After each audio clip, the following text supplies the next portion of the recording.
Hi everyone.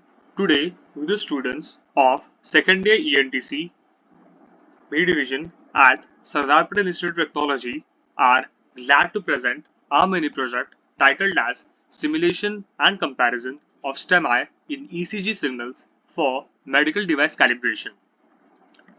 We've done this project under the helpful guidance of Dr. Najeeb Ghatte and Dr. Shanti Swami. Our team consists of three members: Nakul Sankusre 119, Aditya Suralkar 120, and Digvijay Tadge 121. Now, I, Aditya Suralkar, would be introducing the overall project framework of our mini project and what it actually does. So here we have simulated two synthetic ECG signal. One is a noisy healthy ECG signal and the other is a noisy STEMI affected ECG signal. So what does STEMI stands for? STEMI means segment elevation myocardial infraction. It's basically a condition that occurs when a blood clot blocks an artery that supplies blood to the heart, causing the heart muscle to die from the lack of oxygen and nutrients. So here we have two uh, signals. One is a healthy and one is a STEMI affected ECG signal. And to also implicate real life conditions, we've added random noise to both of them. Now, to get better understanding of both of those noisy ECG signal, we filtered them out using butter filter. So we have a filtered healthy ECG signal and we have a filtered STEMI affected ECG signal. Then later on, we also detected R peaks in both of those ECG signals. By detecting those R peaks, we are finally able to calculate the heart rate of both the healthy ECG signal and the STEMI affected ECG signal and compare them likewise. My teammates would explaining this more later on in the MATLAB code. Now, starting with how we've simulated those synthetic signals, we'll firstly go on to the simulation parameters. So firstly, the first simulation parameter is Fs, that's equal to 500 Hz. Fs over here is basically the sampling frequency for our healthy ECG signal. It means that we've taken 500 samples per second to form the continuous ECG digital signal. Similarly, for fs underscore STEMI, we've taken that sampling frequency as equal to 1000. We've taken a higher sampling rate over here because it might be useful in capturing more detail when looking forward to the abnormalities that occur in an ST elevation STEMI affected ECG signal. Then we consider the duration for both the waveforms as equal to 10 seconds. Then we also considered the heart rate of a healthy ECG signal as equal to 65. That's the normal heart rate of a human. And for the semi-affected heart, we considered that heart rate of the semi-affected to be equal to 105. Generally, for semi-affected patients, it's recommended that the heart rate is more than 100 plus. Then we also have two time vectors over here. So this line here creates a time vector t for healthy ECG signal using the sampling intervals of 1 upon fs seconds. It specifies the exact times each sample is captured over the total duration. Then similarly, we've also done for the semi-affected ECG signal. The only difference is that we've taken the sampling interval over here as equal to 1 upon fs underscore STEMI. So those were the simulation parameters. Now my teammate Nakul would continue on to the part 1, that is synthetic noisy ECG signal. Good morning everyone. My name is Nakul Sonkusre and today I am going to explain part 1 of our code. First of all, thanks to Professor Najeeb Ghate sir and Ms. Shanti ma'am for giving me this opportunity to represent myself. As my teammate Aditya Suralkar has already explained the upper code and simulation parameters, I will explain the part of 1 of our code, which is synthetic noisy ECG signal. Here, one part to note is that I will be explaining the synthesis of noisy EC signal of an healthy heart, and my other teammate, which is Digvijay, will be explaining synthesis of STEMI EC signal. So moving with part 1, first we will start by declaring the parameters for our synthetic EC signal. So here I have taken P, Q, R, S, T as my amplitude of waves. So there are 5 parameters P, Q, R, S, T with amplitude given such as P equals 1, Q 0.5, R 1.5, S 0.5 and T1 respectively. Next we will be initializing the ECG signal using an array. Here we have used an zero array to store the generated ECG waveform with the same size as time vector t, at the size of time vector t, which goes from 0 to duration with a step size of 1 upon fs. So next we will be generating the synthetic ECG waveform. We will be generating ECG synthetic waveform using a for loop which will iterate through 0 to total number of heartbeats minus 1. Here the total number of heartbeat is represented, or the formula to calculate the total number of heartbeats is Fs into duration into heart rate by 60. Here heart rate by 60, because we have taken heartbeat in BPM, which is beats per minute rather than in beats per second. So we have divided it by 60.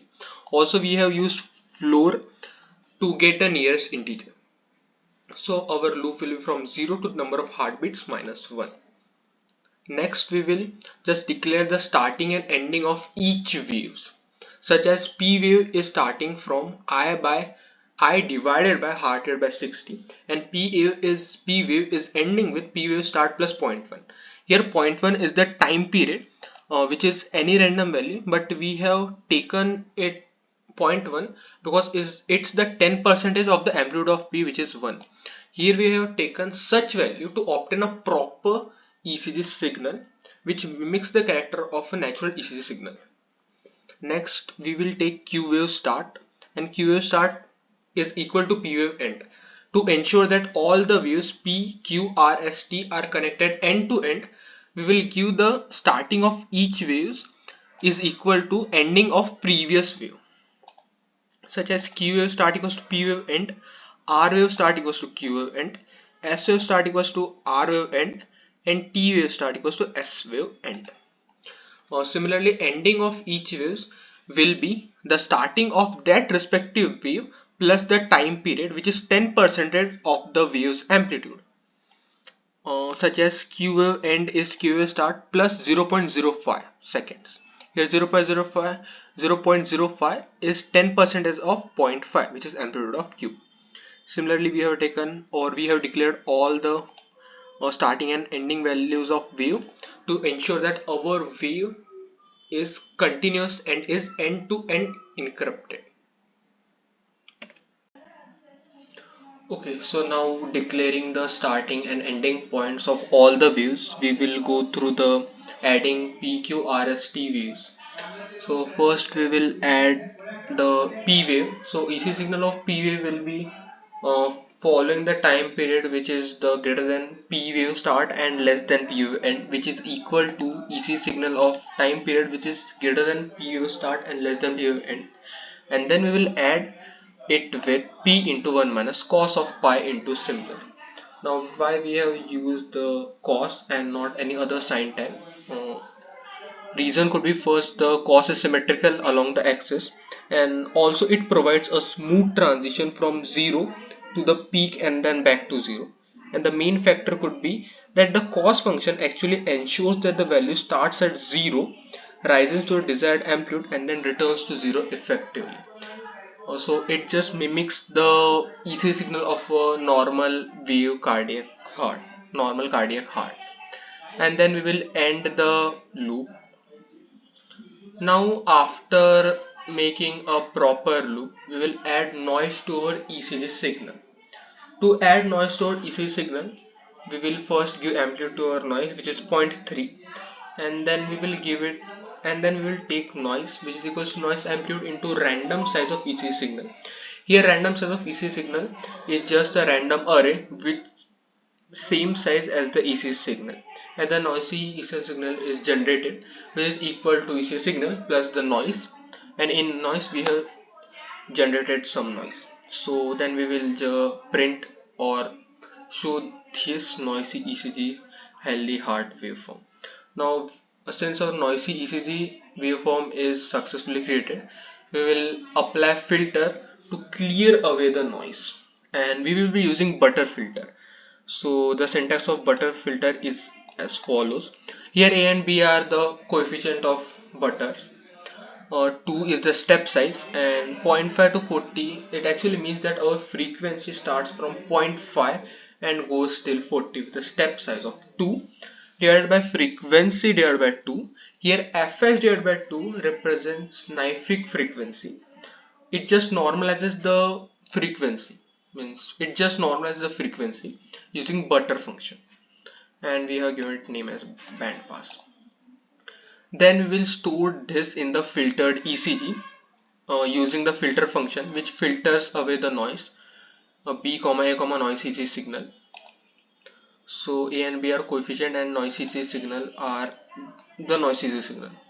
After filtering away the noise, we will detect the R peaks in the filtered ECG signal. So peaks comma logs equals to, we will use the find peak function. So find peak function actually finds all the maximum peaks, and we will be using the threshold of 0.5 as minimum peak height and minimum peak distance as fs divided by heart rate divided by 60 into 1.5. Here we have used 1.5 to ensure that the frequency is visible. We can also use any other random values which are close to 1 and 2. And then we will get the R peak, which is equal to logs by fs. So here logs just contains the sample indices which are integers.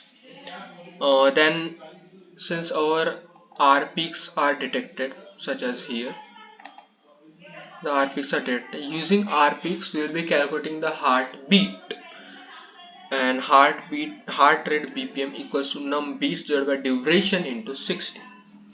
So just we have successfully calculated the heartbeat of a healthy noise ECG signal. So a quick summary would be, first we have defined all the wave parameters. We have initialized ECG signal using a array of zeros of same size of t. Then we have used a for loop. We have declared all the starting and ending points of our wave. Then we have added the PQRST waves. And one other thing to note here is that we have not only added, but we have added all the waves, but in the waves you have added as well as subtracted the waves, the original waves, to ensure that our ECG signal is similar to a cardiac ECG signal. So it's just simultaneous, sorry, it's just alternate addition and subtraction of waves. After ending, we have added noise. After adding noise, we have printed the noisy healthy ECG waveform, and then using butter filter, we have cancelled away the noise and printed the filtered healthy ECG waveform. And then we have detected the R peaks, and by detecting the R peaks, we have calculated the heartbeat using our formula. Now I would like my teammate Digvijay to take away the conversation and explain the remaining code. Thank you. Hi, I am Digvijay, and today I'll be walking you through this MATLAB code which simulates a SEMI-ECG signal. SEMI or ST elevation myocardial infarction is a serious heart condition often identified by an elevated ST segment in an ECG. This code helps us model a realistic SEMI-ECG waveform, making it useful for analyzing and visualizing this condition. Let's go through each part of the code. Now, first, generating the P wave. We start generating the P wave, which represents atrial depolarization phase in the heart cycle. It's a small sine wave with an amplitude of zero point 0.1 and frequency 5 Hz, visible only between 0.05 and 0.15 seconds, which models the gentle peak we see in a real ECG. Now, generating the QRS complex. The Q wave is a small negative deflection with an amplitude of minus zero point 0.2 and frequency of 15 Hz appearing in between 0.25 and 0.35 seconds. The R wave is the main upward spike with an amplitude of 1 and frequency 50 Hz appearing from 0.35 to 0.45 seconds. The S wave is a downward deflection following the R wave with frequency of 30 Hz and amplitude minus zero point 0.4, occurring between 0.45 and 0.55 seconds. Generating the T wave. So for the T wave, it has an amplitude of zero point 0.3 and frequency of 10 Hz, giving it a rounded shape typically of a T wave appearing between zero point 0.6 and zero point 0.8 seconds. So now we will be combining the P, QR and T wave. We combine the P wave and QRS complex and T wave into a waveform which represents a full heartbeat cycle. Now we'll be introducing ST elevation, which has an constant elevation of zero point 0.3 in between 0.55 and 0.65 seconds, raising the baseline in that region. Now we will be uh, creating a continuous ECG signal. The RR interval is calculated from the heartbeat, defining the duration of one complete heartbeat. Using RepMat, we repeat the signal heartbeat over an entire time period, generating a continuous ECG signal similar to the ECG.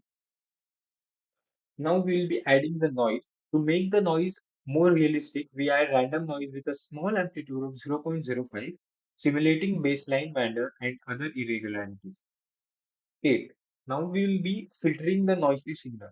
A low-pass Butterworth filter with a cutoff frequency of 40 Hz is used to smooth the signal and reduce high frequency. The fourth order filter is applied to preserve the QRS complex and ST elevation while filtering out unwanted noise. Now the final part is detection of the R peaks. Mean peak height filters out smaller irrelevant peaks by setting the threshold to zero point 0.6 times the maximum peak height, and minimum peak distance is set to the RR interval, ensuring only one R peak is detected per heartbeat. So now this code is simulating STEMI ECG signal by modeling PQRST wave, adding an ST elevation for myocardial infarction, and it introduces noise and filtering for added realism. Through this approach, we create a realistic ECG waveform useful for understanding STEMI and analyzing heart condition in a stimulated environment. Now, my friend Aditya will explain about the results we have obtained from this code. Thank you. Now I'll be beginning with the final part, that is plotting the results. So first of all, we plot our noisy signals, that is by using the subplot 2, 1, 1, and in plot we use the parameters for the x-axis as t and for y-axis as noisy ECG healthy signal. We use the color blue over here and the width of the line is 1.5. We titled the figure as noisy healthy ECG waveform, and the X label is taken to be time in seconds, the Y label is taken to be the amplitude, and we kept the grid on. In a similar manner, we also plotted the noisy STEMI ECG signal. So the X parameter is time underscore STEMI, the Y parameter is noisy underscore STEMI underscore ECG. We've taken the color as red and we've taken the width of the line as 1.5. After that, we titled it as noisy STEM ECG waveform. We've taken the X label similarly time in seconds and the Y label as amplitude, and we kept the grid on. After this, we go on to plot our filter signals. So using the subplot 2, 1, 1, we plot the parameters of t, that is time, and the filtered underscore ECG parameter. We've plotted that waveform in color blue using B, and we've taken the width of the line as 1.5. After this, we title the plot as filtered healthy ECG waveform. We title the X label as time in seconds, Y label as amplitude, and we keep the grid on. In a similar manner, we also plot our filtered STEM ECG signal using different parameters that are T underscore STEM I, that is time for the STEM I signal, and the Y parameters filtered STEM I ECG signal. We also plot it in the color red, and we have taken equal width of line, that is 1.5. After this, we go on to our final graph, that is plotting the RP detection. So over here is the RP detection. So we over here plot the X parameter as T, Y parameter as filtered underscore ECG, color we use blue color, width of line is 1.5, and then we use the hold on command. Okay. So after this, the next line, that is scatter R underscore peak times. This basically explains uh, detects the R peaks on the filtered ECG signal using scatter points to mark their positions. So here's the breakdown for that. So the R underscore peak underscore time are the X coordinate, which are time in seconds for the detected R peaks, the filtered underscore ECG underscore logs, are the Y coordinates, which are the amplitude values of the filtered ECG at each detected R peak location. Then we have the color K, which basically specifies the color of the scatter points, that is black, and then use filled, which fills the scatter markers for better visibility. After this, we use the X label as time of seconds, Y label amplitude, and we title this as RP detection in healthy ECG. Then we have the legend of filtered ECG and R peaks over here. Then, in a similar manner, we plot the RP detection for STEMI ECG. We use the same scatter command, but we have different parameters. That is, we have T underscore STEMI and T underscore STEMI valid underscore logs underscore STEMI and filtered underscore STEMI underscore ECG valid log STEMI. So those basically do the same work they did over here for plotting the R peaks of the healthy ECG signal. Then we have the X label as time of seconds, Y label as amplitude. You title this yet again as R peak detection in STEMI ECG. We have the legend of filtered ECG and R peaks, and we kept the grid on.